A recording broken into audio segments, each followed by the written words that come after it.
ఎన్నికల ప్రచారంలో స్పీడ్ పెంచారు కృష్ణా జిల్లా మైలవరం నియోజకవర్గ వైసీపీ అభ్యర్థి వసంత కృష్ణ ప్రసాద్. దేవినేని ఉమా విశ్వసనీయత అంటే ఏంటో తెలియని వ్యక్తి అని విమర్శించారు. నియోజకవర్గంలో దేవినేని అవినీతి డబ్బు పంచుతున్నారని ఆరోపించారు వసంత కృష్ణ ప్రసాద్.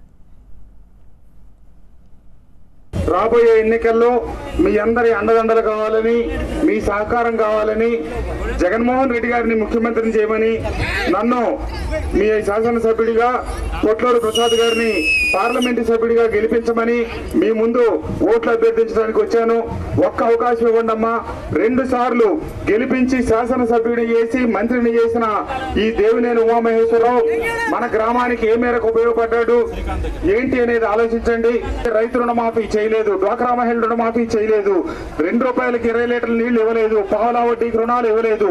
ఈ రకంగా చెప్పుకుంటూ పోతే ఇచ్చిన 650 హామీల్లో ఏ హామీ అమలు చేయని ఈ తెలుగుదేశం ప్రభుత్వం ఎన్నికలు సమీపిస్తా ఉన్నాయి కాబట్టి జగనన్న 2000 అంటే సాధ్యపడదన్నారు. ఎన్నికలు వచ్చినాయి కాబట్టి 2000 పెన్షన్ ఇచ్చారు. ఇప్పుడు జగనన్న 3000 ఇస్తా అన్నాడు కాబట్టి మేము ఇస్తాం 3000 అని చెప్పి తయారయ్యారు. ఇవన్నీ వాస్తవాలు గమనించండి. డ్వాక్రా మహిళలకు రుణమాఫీ వడ్డీ, పావలా వడ్డీ రుణాలు ఇవ్వకుండా ఎన్నికలు సమీపిస్తా ఉన్నాయి కాబట్టి పసుపు కుంకుమ అని చెప్పి 10,000 రూపాయలు ఇచ్చి ఆడపడుచుల్ని మోసం చేయాలని చూస్తున్న ఈ తెలుగుదేశం ప్రభుత్వానికి బుద్ధి చెప్పండి. వీళ్ళు పెద్దలకి, వృద్ధులకి పెన్షన్ 2000 ఇస్తా ఉన్నారు కానీ